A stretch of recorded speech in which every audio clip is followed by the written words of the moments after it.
Welcome back to Whimsy World. Yay! We are so excited to introduce and to bring all of our favorite people into the next evolution of this show. Man, oh man, Whimsy World is going to be our playground to just be ourselves, have incredible, deep conversations, have our friends come on the show, have random strangers from the internet come on our show. The conversations that we have on a daily basis are so nourishing and interesting and truth-seeking and real and raw.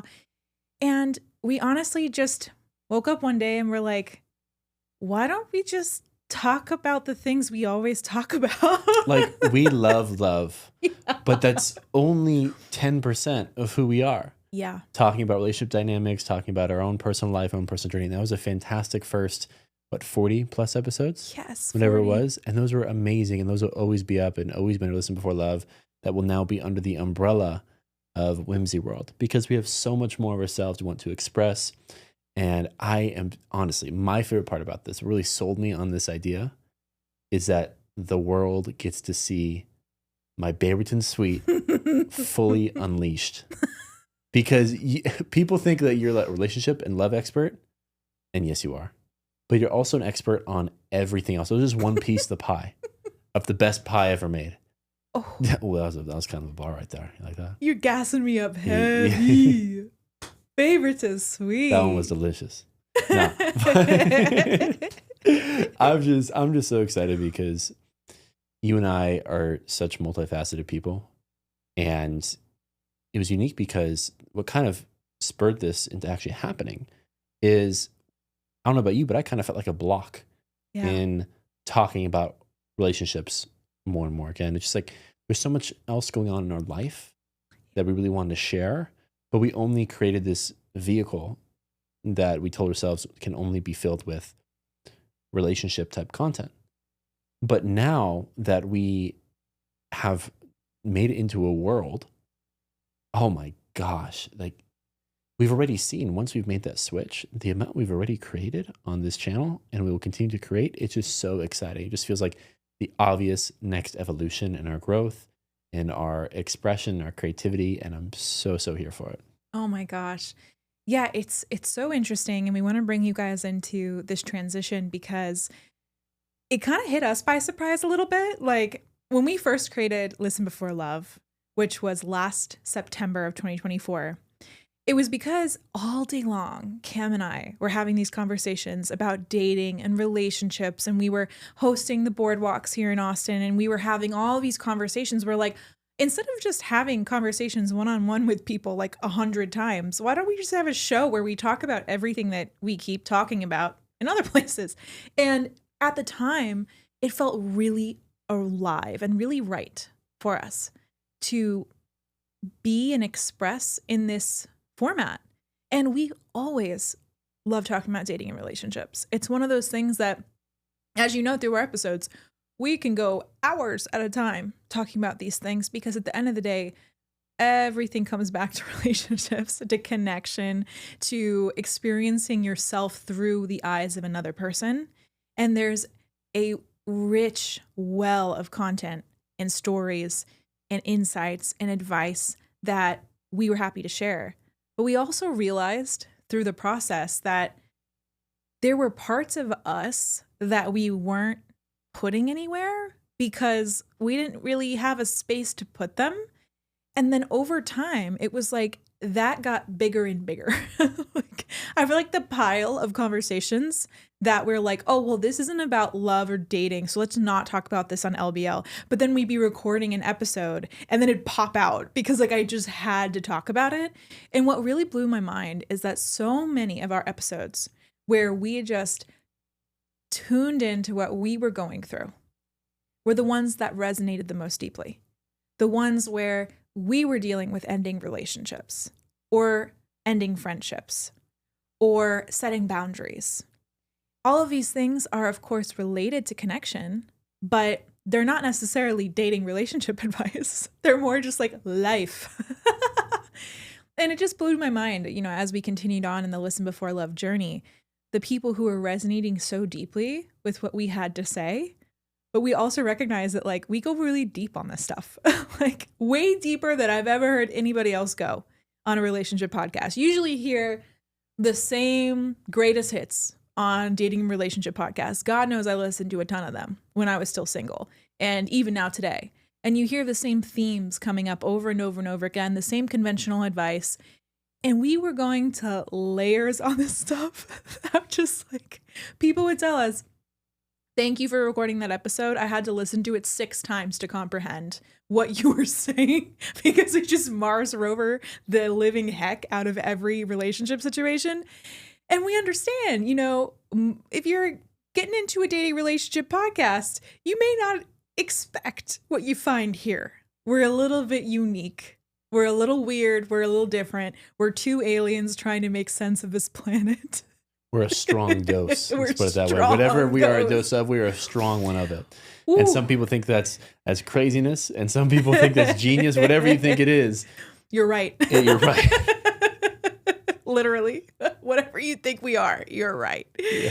But we also recognize that like there's so much creativity and stories and insights that didn't fit within this box of dating and relationships, that when we were first swimming in the box, it felt limitless and it felt expansive. And we would sit down and we had no idea what was going to come out because we didn't script any of our episodes, but we'd sit down and so much would rush out. And so for that first year, it was like, oh my gosh, this makes total sense. But somewhere along the journey, I don't exactly remember what episode it was, we hit a hiatus and we kind of went dark.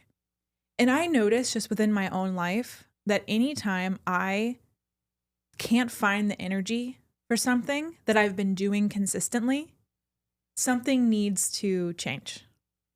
And giving yourself the permission to pivot, which is what we're doing here, is so powerful.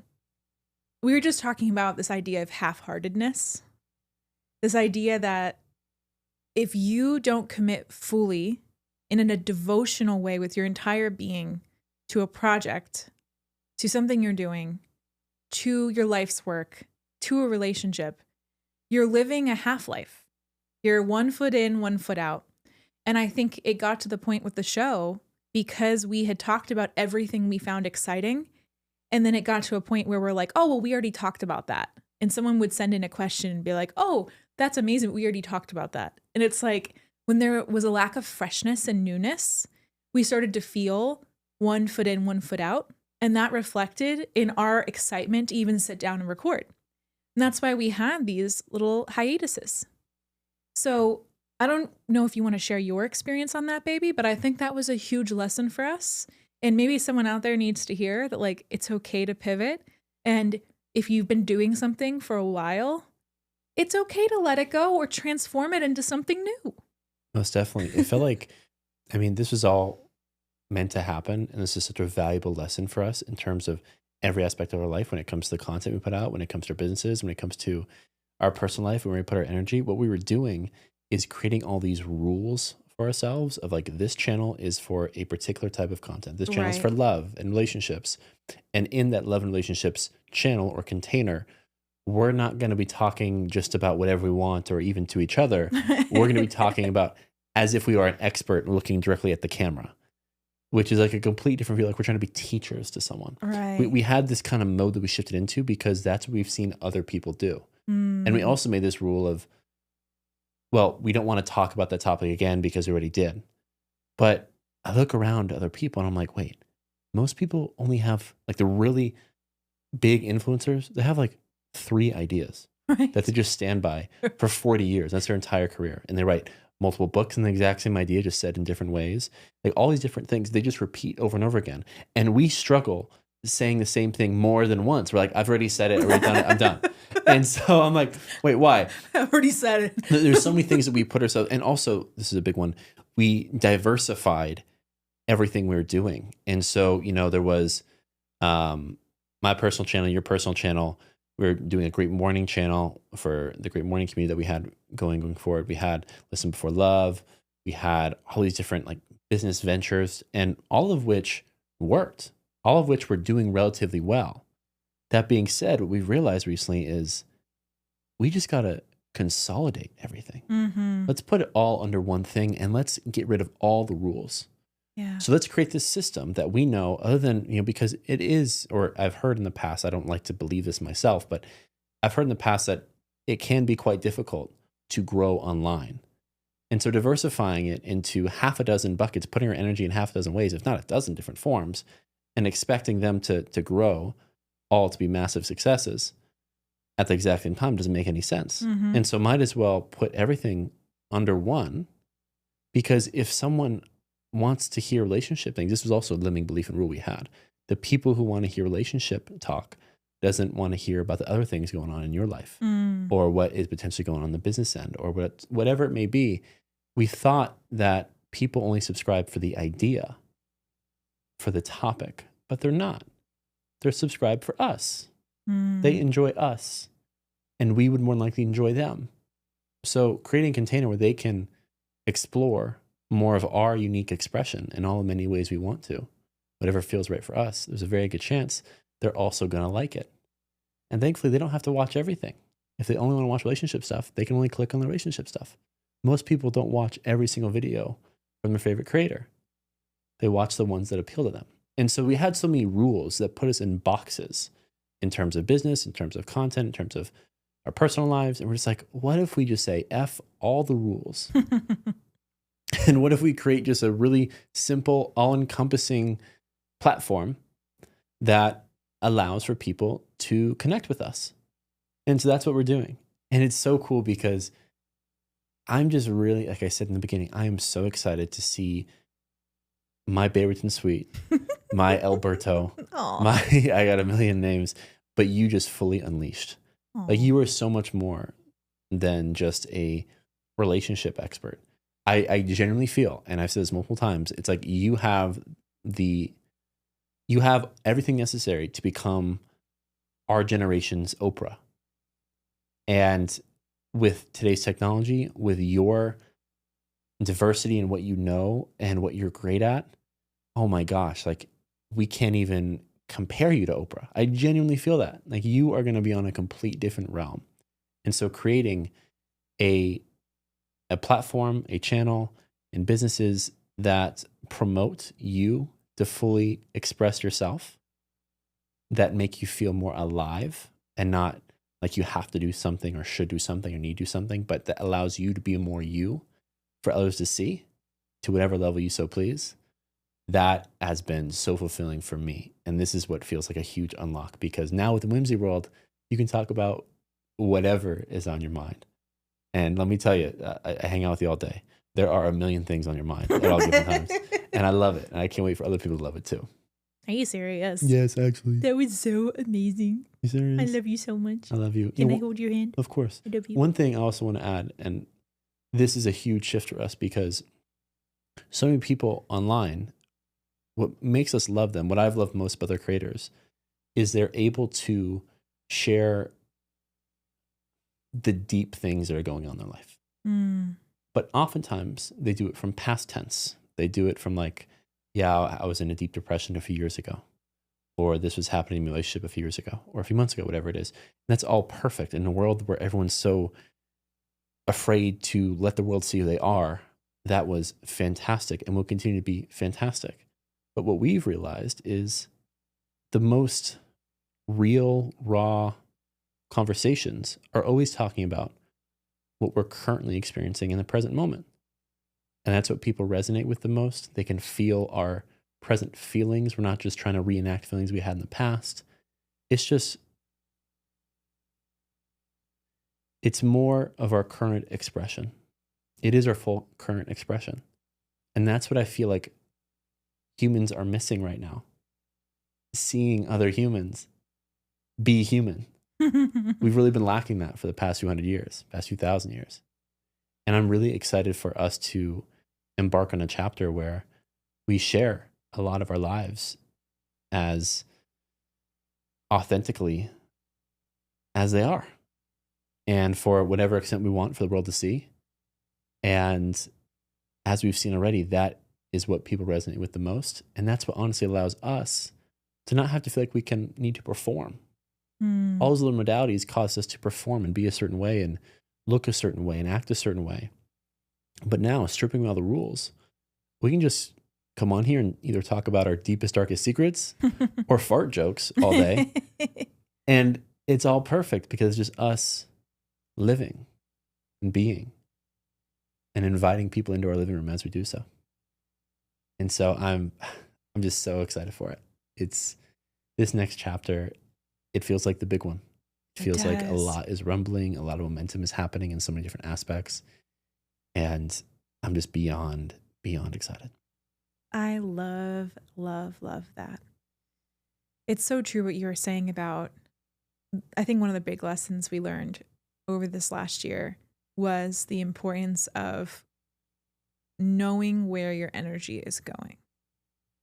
If you have all of your energy going in one direction, you can get a mile down the road and a mile of progress. But if you have your energy in a bunch of different buckets, 10 buckets, you can get an inch down the road. And I think that is what we experienced, which is also super interesting because, damn, for the inch of results that we got, those were some fantastic results. Those were amazing. I mean, we have thousands of followers of this show who we love and who really deeply resonate with what we talk about. We had about 400 people in our gratitude community, which is probably it's wild. I mean, for all of the, call it scattered energy. We had 15,000 in the boardwalks. Oh, yeah, true. Oh, my gosh, I forgot about that. Yeah, and 15,000 there. Brotherhood and True Brotherhood, True Love. Oh, my gosh. So many. And they all worked, like I said, but we knew that there was a different level it could be at. Exactly. And I think that is one of the big things we're embodying right now is how do we, as multi-passionate, multi-hyphenate people, create one giant container that can be a playground for everything that we're into. And this is what I want Whimsy World to be. It's literally like a world where we're following our excitement and our joy in what's making us feel a spark of aliveness and inviting you to be like, come on, like, let's go. Let's talk about it. Let's play. Let's explore. Let's ask questions. And to me, even just the energy of that, the playfulness, I've always said that the word I use to describe myself is whimsical. Literally, I've said that forever. It's been your bio for a while. Whimsy? Yeah. Where? On Mighty Networks and stuff like that. You it use is, it so much, just naturally. There is one question we ask in our communities. It's like, what's one word you would use to describe your energy? Which, if you want to answer that question, feel free in the comments. I'd love to know. And I chose the word whimsical because to me, it's like I want to float on this beautiful planet like a fairy. And I want to sprinkle a little dust of magic, of aliveness, of truth, of question asking, of curiosity, of joy everywhere that I go. And I feel like that's whimsy. And it feels like that's what the world needs. Yeah, for real. We got enough people telling us the world's going to hell, whatever it may be, like the world's ending, whatever it is. There's enough of that. Like we need a space to just be human and to feel love for one another and to have just real conversations and just have a good time in this floating rock. Seriously. And so that is the portion of the internet that we're looking to really make sure that everyone who is ready for those type of experiences, we attract them as if we're a lighthouse. Honestly, that's what's already been happening. I mean, when you look at the numbers of what's happened just so far, in 3 years of the walks, them now being in 7 different cities. I don't know if we've told the audience that, but we have made giant leaps and bounds of progress, quantum leaps. When we weren't putting the time into recording this Before Love episodes, we were doing a lot of other things.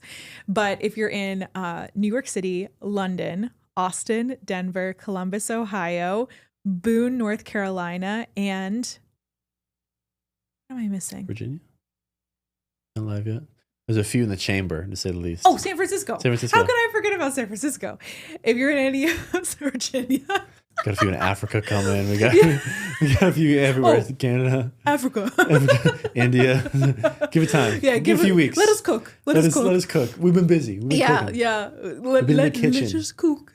But you are happy to join us live in those cities. If you live there, if you know you have friends there, you love deep conversations, you're looking to follow that spark of aliveness of joy, then that is there for you. But just looking at the numbers just on the walks themselves, 16,000 people joining without us really putting any energy towards it, without the Instagram even being live, without us having a newsletter. It's like literally like against our will. It feels like the success it's like we're is actually happening. trying not to market it. Right. It's just happening.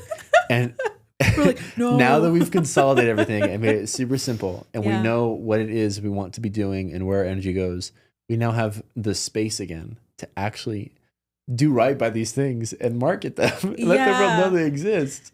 It's amazing because I feel like even despite our scatteredness, we were able to, it was almost like, now I'm just, we're talking about this, I'm realizing that we had so much energy to follow these threads. So it's like we're on the dating relationship beat. So we make this show and then we get into gratitude and we make like a gratitude community. And then we get really on the walk train. I'm like, oh, let's bring it to all these cities. And oh, I want to help men understand their masculinity, how to feel their feelings, how to hold space. And then you create a true brotherhood. We literally just go into all these different exciting threads. And that impulse isn't wrong. I actually think it's what makes us really exciting to be around and really magnetic. But what we've learned is that you can create one giant container that holds all of these sparks. Instead of having, oh, I want to do this thing, so I'm going to create an entirely new container for it. It's like, what if we just followed that impulse within a larger container? Which is why we are changing this show to Whimsy World, to be like a playground for all of our little impulses. Because what's so funny is when I share what is alive for me in the moment, that's when I have people being like, oh my gosh, it's so wild you said that. I was thinking that today. Or I read a book about that last week. It's always like whatever we are actually going through and sharing is exactly what somebody is going through among the people who listen to us. And not only that, but allowing our multi-passionate interest to actually live somewhere and have a proper home is going to make the home feel like super well decorated. Instead of having like 10 different houses that we then have to fully decorate, which is where we get like exhausting and then we decorate half the house and we're like, I don't have the energy for it anymore. It's like now we're just choosing one house and we're going to pour our entire being, heart, soul into designing that freaking house. That's what it feels like to me. And I'm so excited for it. It's going to be awesome. I can't wait. Yeah, I want it to feel playful. It already does. Experimental. If it's a house, right? If it's a metaphorical house, we're going to have quite a few rooms in that house, different topics that we're going to talk about, and we'll flow into it. We're not going to have any schedule of release every Monday like we did for Listen for Love, whatever it is. We're just going to create episodes, and when they're meant to be released, they will be. Whether that's 3 times a week or we don't post for another month, whatever it may be, we're just going to follow that flow. What rooms of the house, besides you and I talking the Elle and Cam section of it, whatever it may be, right? What in particular, especially individually, are you most excited about creating about right now? Ooh, well, I definitely feel inspired by your hot seat series. Oh, and that's the other thing. So each of the rooms of the house are going to be called series. So for example, hot seat is going to be its own little series. And then I would love to have a series about human design because as you know, I have been going down the rabbit holes. It has helped me understand myself so deeply. It gets me to see the shadow side of actions in a whole new way, where it's like, if you think about enlightenment as a scale, and in the human design world, there's every aspect of your being has a different frequency it operates at, either the shadow, the gift, or the siddhi, which is the enlightened state. And if you think about it, from the siddhi, it's a combination of the shadow and the gift, because it's the entirety of the totality of you going through the process to know what each stage feels like, just like consciousness. And I just feel so, so, so excited to like talk about that because it's a different way of seeing all these frameworks we talk about all the time. It's a different way of seeing your own actions as not something that's bad or wrong or shameful or like, oh, we're going to do shadow work. And it's like, it's always this heavy thing when you talk about shadows. But human design has helped me see shadows in an entirely different way. It's like a shadow once integrated, once owned, once accepted, kind of like the unconditional love you'd have for a child, you have for your shadow and how it expresses within you. That's the only way through the shadow that comes the gift, that becomes the city. And I just think that's so beautiful. I'd never thought about it that way until I found human design, the gene keys. And so I'm excited to share about that because it gives me so much joy. Yeah.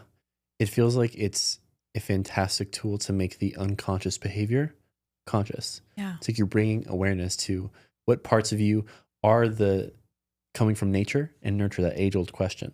Like it gets very, very clear on our strengths, I don't even want to call them weaknesses, but other parts of us.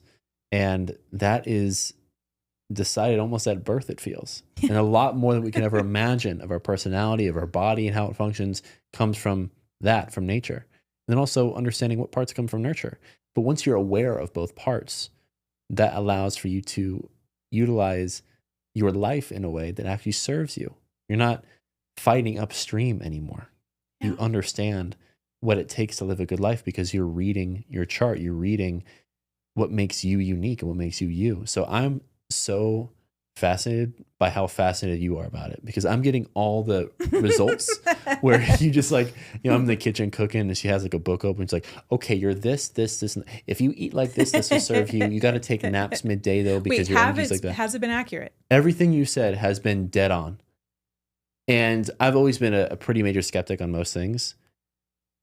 After a certain amount of evidence, right, that once it's especially integrated and embraced, and I've seen this firsthand of what you've told me to do, and after doing it, my life just gets significantly better. You've turned me from a skeptic to a full-on believer. So the human design, the gene keys, astrology as a whole, like that stuff is legit. Right. And it feels like knowing it is a superpower. It does. It really, and that's why I want to share it because my favorite part about even just the methodology and the core concepts of human design, the gene keys, is that it's an experiment. And so, like we were saying before, our awareness is so powerful, and what we put awareness on allows us to put a flashlight onto the parts of ourselves that maybe are laying dormant in our awareness that we don't even realize we're doing these things. But then when you read, oh, this is something for me to keep in mind. This is what the shadow looks like. This is what its higher expression looks like. And then now that you read that, you got to absorb that, you go through your week and you start noticing that. That's the power of it. That's why I love it, is it's a living, breathing experience. It's not a, oh, I'm going to go to talk therapy and no shade on talk therapy. God knows I was in it for a time, but you go there and you share what you were going through and it's all in like, here's what the week was. Here's something that triggered me. And it almost feels like a trigger circus in a way, but this is more empowering to me. It's more so, okay, I'm going to absorb this idea and then I'm going to watch how it takes shape in my week. And because I set the intention to do that, the week always delivers. That's the best part. It's like because I set the intention to put my mind and heart on this idea. So for example, it could be like the gene key we were talking about earlier, the shadow of half-heartedness and the city of devotion and commitment. Even just having the awareness of half-heartedness as a feeling, as a when do I feel 1 foot in, 1 foot out? Where in my life right now do I feel that? That is so helpful because I remember a couple months ago, we sat down and we were like, let's lay out all of the projects that we're doing, everywhere our energy is going, and we're going to either change it, we're going to delegate it, we're going to automate it, or we're going to delete it and just let it go. And that's a kind of activity that I believe happened to us and came into our awareness because we were feeling that shadow. We were feeling half-heartedness. And half-heartedness is what creates cyclical, in some ways, the cyclical, like, we're on it, we're consistent, we're putting out episodes every week, and then we fall off the earth for 2 months. Where do we go? We're still having conversations for 9 hours every day. We're just not recording them because they don't fit in the box, right? So that's one example of how drawing my awareness to even the word of half-heartedness, the word of devotion, it sparks a fire in my system, allows me to look for it in my life, and also like have something to almost work towards. Like, I love the word devotion. Kim and I have always joked that whenever we do make an eventual love course, that's the other thing about this. This show was never monetized in any way. Well, everything we do, we never so set funny. the intention of making money. We don't ever try to make money. This feels right to make it and create it, and even listen to it. We put a lot of money into those. Of course, like we very did. Professional podcasts. Before we had a studio in our home, which was very expensive, we paid a lot of money per hour to record and then edit. Like, that was a lot of money. We just need to make this for the goodness of humanity. Literally. And we didn't even think about starting for like a business. Most people only do podcasts for business or because they make money. And there's nothing wrong with making money. Just our intention and our mindset wasn't there. And so now we're like, let's just make content we really, really love. And let's make it as if we're only talking to each other, as if the camera's not there. Yeah. And then when we're not doing that, creating things that we know the older version of ourselves, the younger version of ourselves, the past version, the younger version of ourselves would have loved to have, to make their problems feel less painful, like to solve their problems, the younger version's problems. That's what we're doing all day. It's like talking about our life and then creating tools for the younger version of ourselves. That's all we're doing. I love that. And yeah, it's now that we understand it, everything's just clicking. Everything it also just feels more aligned. Because like, I remember the first week that our general manager, Akaash, came to our house, and he was like, I want to understand what is happening here. And I don't even think Kim and I were like fully aware of how many random things that we had going on. And they felt all connected in some weird way, like a living organism. But in the highest expression of this living organism, there'd be one giant house with a bunch of rooms. And like, now we know that. But a year ago, even a couple months ago, we were like, no, we have 12 houses and we're building all of them and we're decorating all of them. And like, what do you mean we need to consolidate energy? We weren't in the stage to see it. And also, I feel like it all happened exactly as it needed to, because the amount of lessons and insights that we learned from that period. Oh my gosh, it was a petri dish of experimentation. It's perfect. You led an online community for the first time with people all over the country. So did I. We led a gratitude community that we hosted an event every day for 230 days. Oh my God. If we ever wonder like what we're capable of, like, look no further than what we've already done. We're just getting started. It like blows my mind. And what we learned about community building and sensing into energy, I really feel a lot of why we did what we did there was, okay, there were a kind of couple insights that are coming to me right now. Number one, this was huge.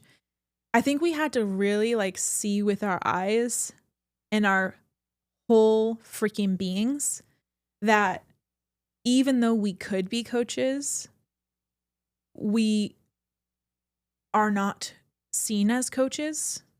We're not meant to be. And we're not really meant to be coaches. We can do a lot and we can help a lot of people, but our intention and our highest good doesn't feel like it's doing it in any type of form we've seen before. Exactly. So if you have a podcast, especially on the personal development type thing or anything of a certain topic, you're doing that either because you want to be a like radio show host, someone that people tune into on the radio, pretty much like that. You want to be like a Rogan type thing, maybe, or you're doing it for a specific reason to coach people, to lead people to be coached by. But we realize that's not really what we're here to do. Right. It feels like we're just meant to live our life. Right. And then just happen to have cameras around.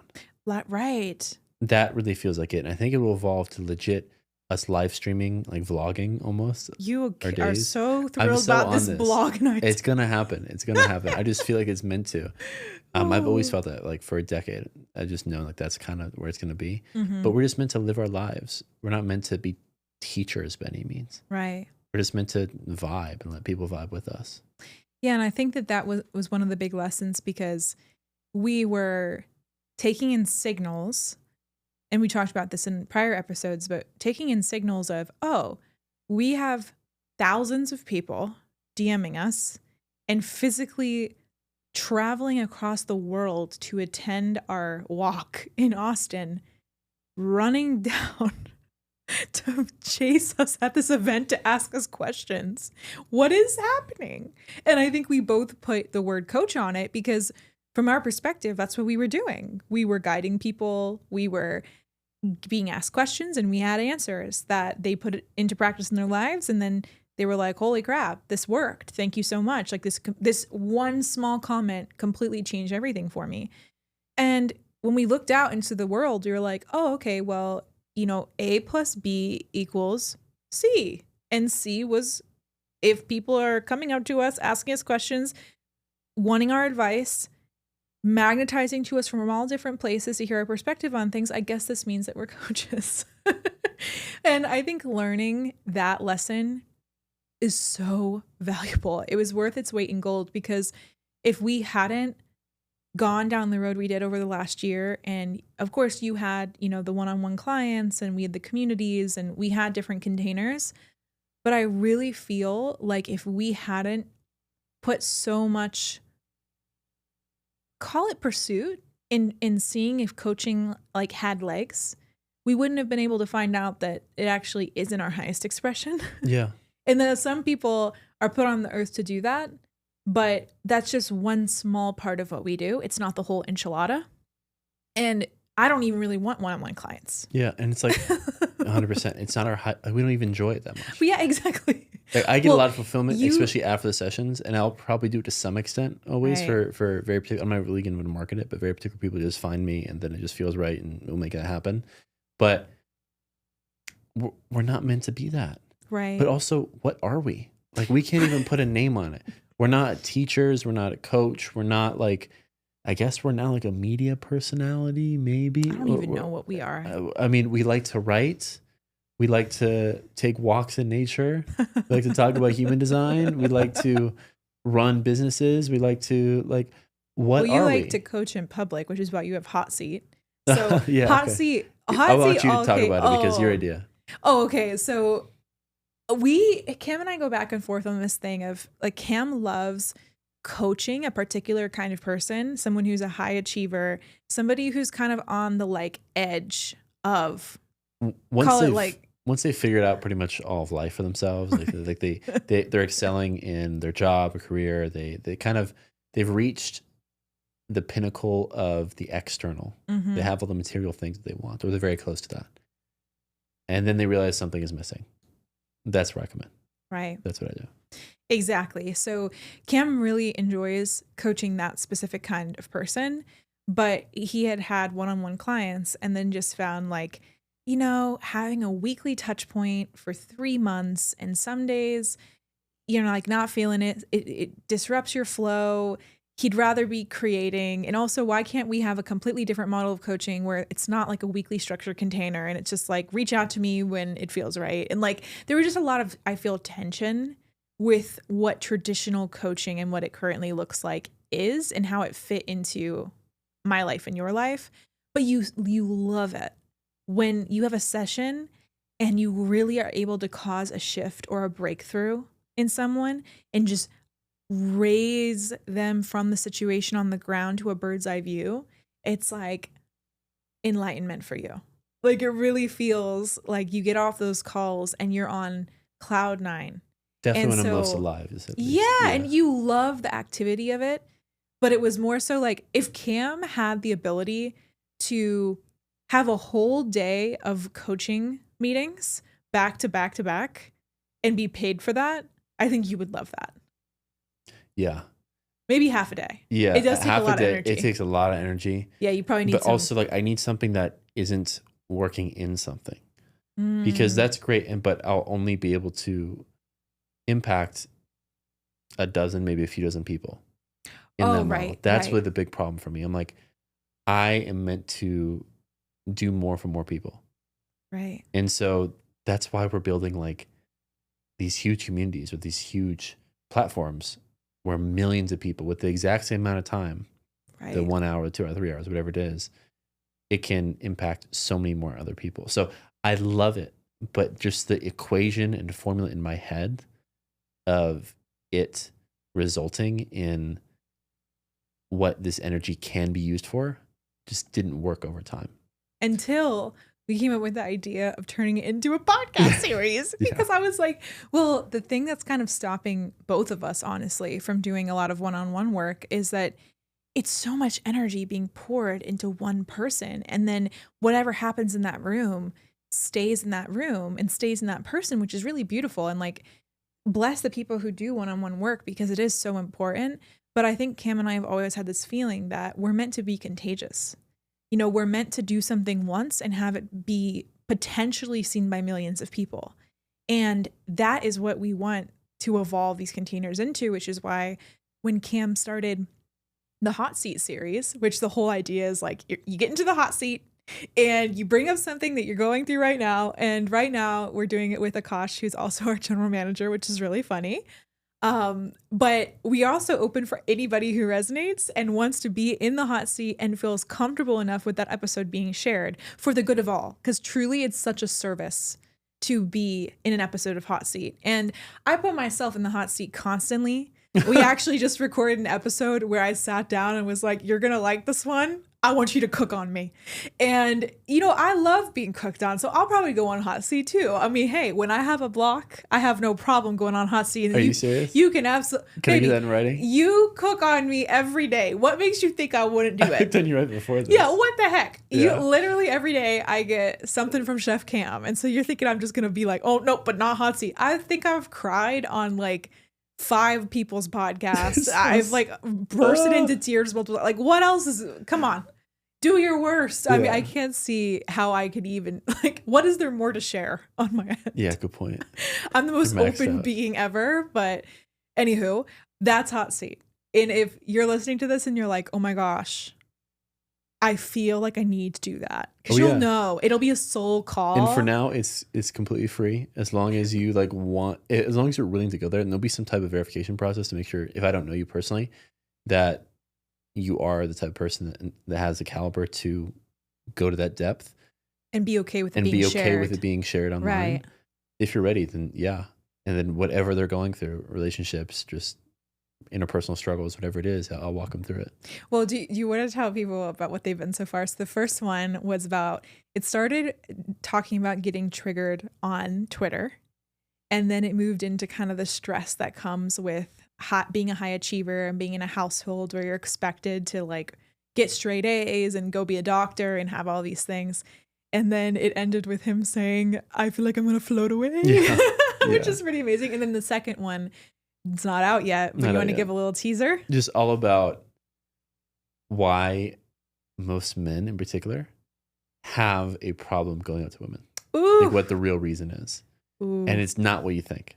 And so that was really cool. And for this example, that was specifically for Akaash, but I think a lot of people are going to resonate with what we shared. And it's amazing because this is finally a modality where it feels right to me, to where the energy exchange taking place in that 1 hour, whatever it is, can deeply impact other people listening. Number one, it's fantastic entertainment because rarely do you ever hear these type of conversations. That's why I love it. I think that's the aliveness that we were talking about, because when I just heard you be like, you had a conversation with someone who's struggling to go up to women in public, I'm like, oh my, where's my popcorn? Like, I want to watch that. Like, I watched Hot Seat, the last one about getting triggered on Twitter, because God knows we've had that conversation before. And I just love conversations like that. Like, that is epic to me, that someone would not only have the awareness to be like,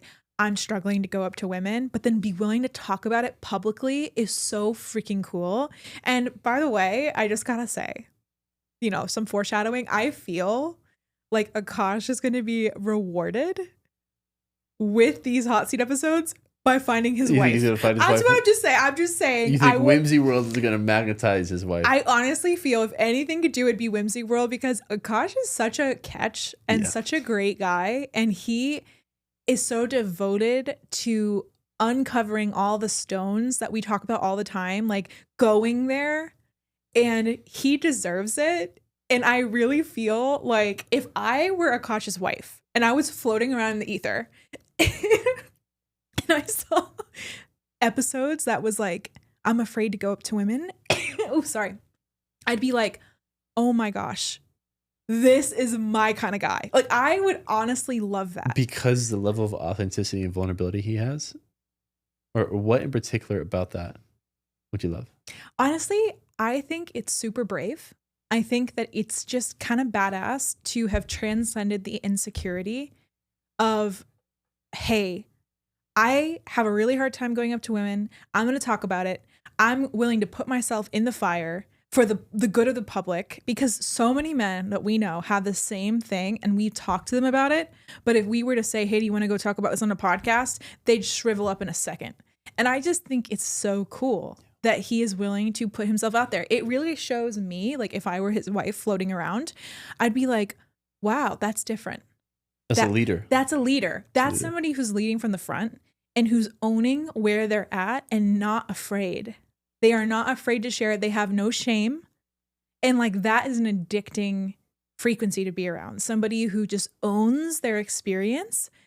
I just think it's awesome. Like, that would be the exact kind of thing that would get me like, ooh, I'm going to click this and see. And then I'd probably catch a vibe and be like, ayo. Well, I mean, it was very similar for you. Like, I loved when you went on Danny's podcast. Remember, like, before we were dating, Cam went on our friend Danny Miranda's retreat last year, and then he recorded a podcast with Cam because Cam's like so charismatic that he was probably like, oh my God, I just need to get this guy in front of a camera and then my retreats will sell out. And like, honestly, it kind of worked. So shout out Danny. But I really feel like when I saw how you were willing, I remember specifically in that episode, to talk about things like your porn addiction and what you went through in body dysmorphia. Like, you talked about all the things that you had gone through, and that's just scratching the surface. What else did you talk about? I don't remember. You talked about all my problems. All your problems. Yeah. And I was current like, and past. Yeah. And I just thought that was awesome. So I personally had a very similar experience. And you sent me your episode. You sent it straight to me. I did? Yeah, you sent it to me and you said, I'd love if you listened to this. And I was Really? like, this dude really sent me an episode talking about his porn addiction. I just thought that was the coolest. There's something about it, it's swaggy. Like, there's just something about it. I'm just like, I'm for sale. Take it or leave it. Take it or leave it. Well, I'm putting it all out for the world to see. You want it or not? For real. But really like, to me, it's like the more authentic. Remember when we had those episodes about how you were like, take a video of you saying, hey, do you want to go out on a date, and send it on dating apps? It was wild. I'm like, oh my God, the level of freedom that you would need. You're like, okay, here's my number one tip. Says the most handsome guy you've ever seen. Take out your phone and record a video saying, hey, Sophie, I really like this part of your profile. I love to take you out to dinner. And you're like, you know what? If you're struggling with women, just do that. Just do that. Remember when you said that? That was crazy. And then I was like, okay, at the very least, you could do a voice note. Could you catch a vibe? Because that's certifiable. But like, I feel like that level of authenticity that you demonstrated by not only recording that episode with Danny about like all of your life problems, but then I forgot. but then texting it directly to me. It was just epic. I like legitimately remember that because I was in the bath and I just got a text, and we were friends at this time, and you were like, I would love for you to listen to this. And then I literally click into it, and it's basically like a trailer of like all of your life problems. And I was like, this guy has the balls the size of Texas. I was like, this is the craziest thing ever.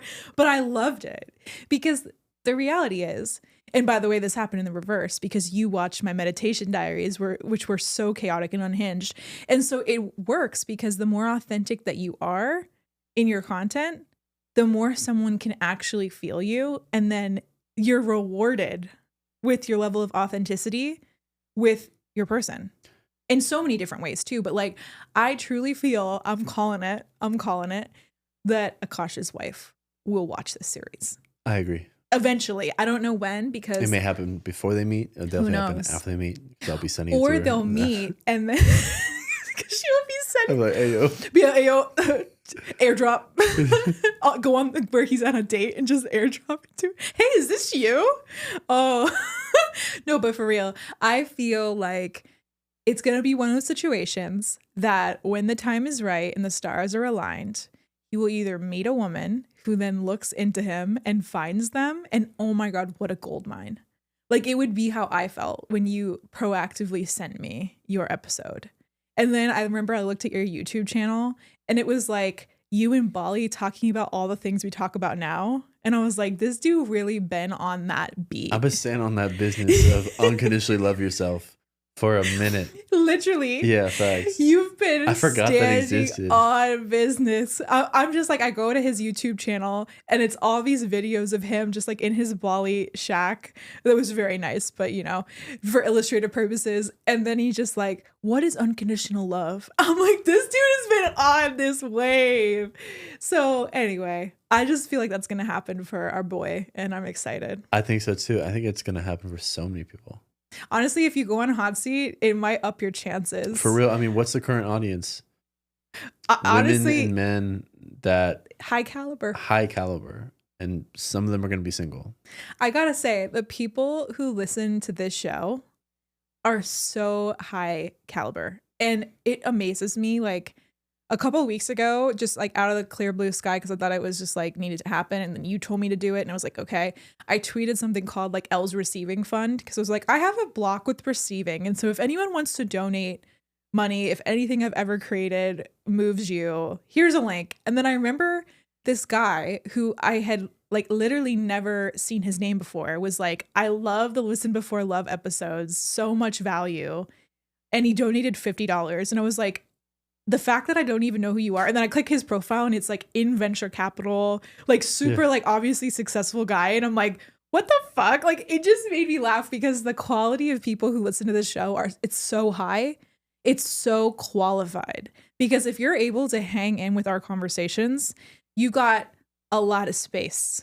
Like you've got enough space to be able to like go into the minutia, go into the layers under the layers under the layers. And chances are your person might also be listening. Exactly. And magnetized to our wacky little lighthouse. We're so like digitally native now that your person, a good chance is going to at least hear of you maybe online. Yeah. And so, or you're going to be drawn because there's such a big opportunity right now for people to share their authentic voice. And then everyone kind of hooks on to a specific frequency. So if you're drawn to us, very good chance that the person you're meant to be with would also be drawn to us because you attract what you are and what you like, they'll probably like. Because me and Cam like all the same things. Yes. I mean, it's amazing. It's like you're not going to be attracted to a certain workplace or a certain run club or whatever type of coffee shop. Like, I mean, those are all great, but also what really makes you be able to match well with someone else is who you enjoy experiencing. Yeah. And so if you enjoy Listen for Love, if you enjoy us, other people that either will lead to romantic relationships or just friendships, business partnerships, everything. This is the hottest lead possible, if you want to use business terms, honestly, for finding that. Because if they vibe with us, more likely they're not dumb, to say the least. They're not dumb. Right. They got a good head and shoulders. They're self-aware to some extent because people that aren't self-aware are not watching the show. They'd be triggered out the wazoo by they this show. They wouldn't be able to understand. It's like we're speaking gibberish. Yeah. They wouldn't even... Honestly, those are the people who have rated us 1 star, or the people we trigger. Well, no, we got some other people that have rated us 1 star because they're very, haters. They don't like they're drinking the haterade. We could be wrong, but anyways, we got some ops. I think we got some ops at least. Well, listen, anytime authenticity is polarizing, and anytime you're an authentic person, you're going to have literally a 50-50 split between people who freaking ride for you all day long and people who absolutely hate your guts. And we've been having that our whole life. So we're used to it. Yeah. We've always had the haters in elementary school, middle school, high school. We have some horror stories of that. It's a different time, different podcast. Right. And then also I've mentioned before, but you've had... this is just delights me. I love bringing it up. I think it's so cool that people literally go up to you and be like, when I first met you, I hated you. I've witnessed that happen to you multiple times. And I honestly feel like that is the mark of a great man. Hey, yo. I think that's a mark of a great man because why do they hate you? When you're so kind, you're so loving, and you're also very handsome, which is probably infuriating to most, and you're tall. But it's like they hate you because you tell the truth. They hate you because they can't get to you. They're not going to be able to bend you. Yeah. And people don't like, it's hard to be and stand next to someone who doesn't bend. And now you see me through the most rosy colored glasses ever. That's because not true. you literally love me more than every other human ever. Well, that's true. That's true. But the glasses are also spotless They're and clean. People can find very valid objective reasons to not like me, and that is completely okay.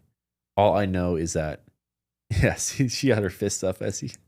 Anytime someone comes for my favorite and sweet, just know I have a really strong kick.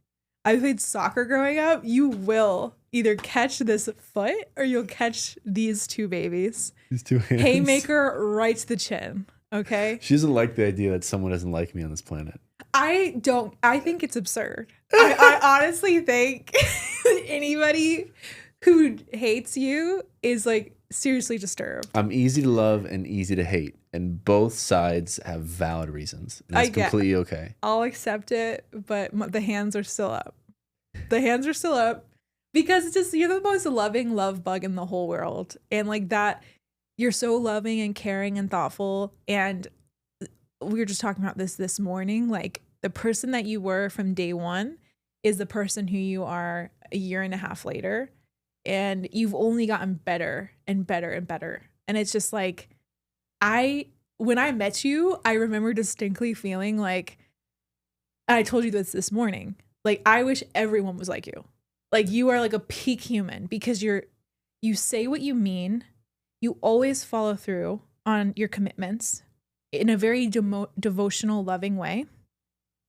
You also tell the truth when it's hard, and you don't sugarcoat or people please, like, at all. And that is such a rare quality, to be able to just say no, or that doesn't feel right to me, or I think it's time to evolve our relationship. I was thinking about this actually earlier today around like how you evolved your coaching relationships.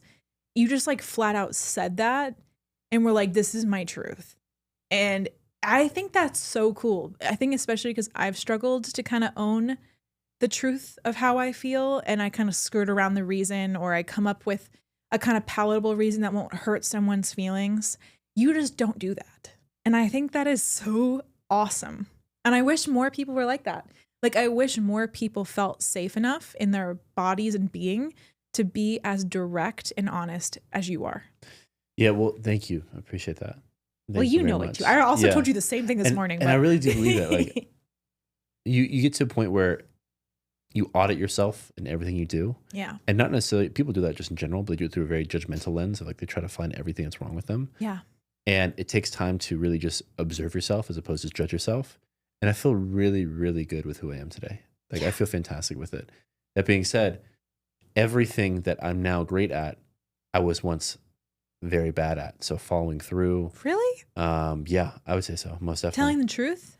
Telling the truth, I was always pretty good. But I definitely had some people pleasing to me. Really? Yeah. Wow, oh, yeah. I can't even imagine that. And so, but it took me seeing the negatives and consequences that come with that made me realize, oh, no, I feel bad and they feel bad. So there's no point in the people pleasing. Right. It actually hurts both people. So everything that I am or continue to evolve to comes from evidence of like, oh, no, it didn't work. And all that I've just been good at is just understand the feedback loop and not wanting to suffer anymore. That's really it. Yeah. And so I've just thankfully learned that quicker than most, but I've also had a lot of life experiences that allowed that feedback loop to happen quick. Mm-hmm. But I do really appreciate that. And I'm excited to continue like having conversations about what those experiences actually were, the experiences I'm facing now today, like, because we're all facing our own unique, if you want to call them lessons or struggles, whatever it may be, at every different phase. And that's what makes me so excited for Whimsy World, because I'll be able to talk about all these things that we're going through as they're happening.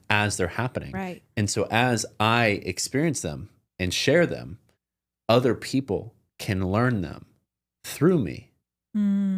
not me being the teacher, but me just an example of another human experiencing life. And then hopefully they can learn from our suffering, learn from our lessons, and I say suffering, that's of course the more negative things of what we're experiencing, but also learn about how great life can be, all the positives around the things we have figured out pretty darn well. And so, yeah, that's what I'm really excited about, because we just now are in the point of our evolution where we're now ready to kind of share almost anything and everything. And that will allow for us to stay accountable to ourselves and also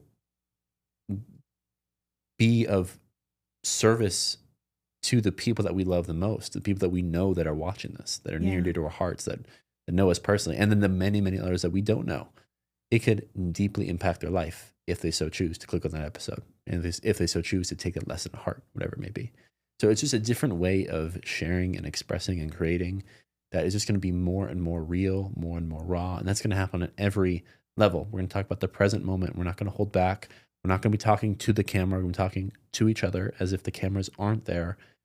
And we're not going to, I mean, maybe later we'll have, and for specific things, we'll do like a very professional intro like we did before Listen Before Love. But a lot of this is just going to be raw, because that's not what makes a podcast great. Right. What makes it great is the quality of the conversations that are taking place. Yeah. What makes the quality of conversations so great is its level of authenticity that people can feel. Right. And we're taking off the gloves. We already did our warm up. We're ready. You've been stretching recently. We've been stretching recently. Yeah. We're ready to step in the arena and throw some hugs around. I don't know what that would be. Throw some hugs. I'm saying it's like fighting references. I'm like, wait, we're not like fighting each other. Catch these hugs. Get in the ring and hug me. Now. It's kind of what we do. Literally. For real. Yeah, but that's really what it's all about. It's just like unleashing our full expression. Yeah. And that's going to be a lot of fun. That's really the word. The word is fun. It's going to feel experimental, playful, fun. It's going to follow exactly where we're at. What? It's going to feel whimsy. It's going to feel whimsical. Whimsical. What if that was the intro? Whimsical. Whimsical. We do like a voiceover. Why did we do that the exact same way at the same time? We have like our one brain strikes again. Literally. Whimsical. Whimsical. Honestly, why does that kind of slap? Kind of slaps. Honestly, I okay, for real, I like that. I kind of like that. Ayo team. Okay, set that up. One of the things we were talking about is we want to do a JCPenney photo shoot of us in denim. And then we could literally, like, maybe it's like our little heads floating on the screen and it's like whimsical. Let's do it. Like, there's just something there that makes. I also have always loved the visual of the Teletubby sun and the baby's face, and I want it to be our faces. I just think that's freaking funny. I don't know. Whatever you want, let's do it. To me, that is hilarious. And so if anyone else is on this wave and thinks that would be so freaking funny and also knows how to create something like that, then please let us know. But this show is like always evolving. So what I could see happening is like we have cover art and then someone creates cover art for us and then we like make it that for a month and then we just like let it evolve with us. That'd be so we cool. Involve everybody. Like, the other thing I wanted to mention is the questions. So Cam and I, through just our own exploration process, we're constantly asking each other questions and going back and forth. And I think a lot of the people who love this show love being in the thick of that inquiry, in the thick of that truth seeking. And actually, we got messages off of our most recent episode where I showed up with no makeup and in my like, big shirt that I go around all day in and my like uncombed hair and everything. And she was like, here are the questions that I had. Well, she was actually super thoughtful. She did different insights that she took away from the show. And then I was like, do you have any questions off what we talked about? And then she listed out questions. And I was like, would you want to come on and talk to us about this live? And she was like, oh my gosh, yeah. And I'm like, that's the kind of stuff we want to do here. We want to reward curiosity because that's like such a core nature of Cam and I is what is the answer to this question? And some of them we'll get to the bottom of because we love investigating all of these layers. But some, the answers are different per person. Like what's true for Christina watching a conversation could be completely different truth for Danny watching the conversation, or me or you. And we all explored together, kind of like the Socratic method of just asking questions and like discovering what's alive. We can have a conversation that feels so alive, and then we walk away all with a different takeaway, all with a different answer. And to me, that's what I want Whimsy World to be. I want it to be exploratory and alive and experimental and rooted in question asking. Because when we first started Listen Before Love, I feel like we were trying to share the answers that we've come to through our entire life experiences, trying, a lot of failing, a lot of getting it wrong, and then imparting and sharing all of the wisdom and the advice from what we had gone through with, of course, a ton of stories and questions along the way. But I feel that this next evolution is about us asking the questions and figuring out the answers in front of the camera instead of you and I talking about it for 4 days and then being like, we got it. Now let's record an episode. It's like, what if we recorded the inquiry? Let's talk about the process. Yeah. Do the process. Exactly. Yeah. I love it. Let's do that. I think that's just so cool. And I can't wait to see how this evolves because I think it's going to end up being a like living library of all the things that are exciting us. Forever. It's going to be awesome. We'll be able to look back at like, oh, here's what we were excited about in September 2025. It's like, ooh, we were on that human design beat. It's kind of like diary entries in a way. It's perfect. But of what was on our awareness. Yeah. And sometimes it will be our diaries. So other than having the personal channels that we used to have, now kind of consolidating them, at least for now. Yeah. To be the Elle diaries as a, what do you call it? Not a section. A series. Yeah. And then Cam diaries. And so in Whimsy World, we're going to have each other's own individual conversations too, or whatever one of all those to be. It's going to be awesome. If you want to catch some inspiration from that mug or this mug, then you know where to find us. You know where to find us. It's all going to be all in one place now. Welcome to Whimsy. Yeah. Oh, I'm so excited. I'm really glad we did this. So fun. It'll be awesome. Yay. Yeah. Oh, I love you, baby. I love you too. So thank you for joining us on this new chapter. And I just want to say before we go that I really feel so grateful for everybody who is on this journey with us through the Listen Before Love chapter, because that show, I can't even tell you why, but I feel like people are going to go back into those 40 episodes of relationship advice. There's so much gold in there. We really wanted, from like the purest place and the purest intentions, to share experiences, insights, and actual methods, how to actually have these conversations, embodied sharing. How many times did we do role plays?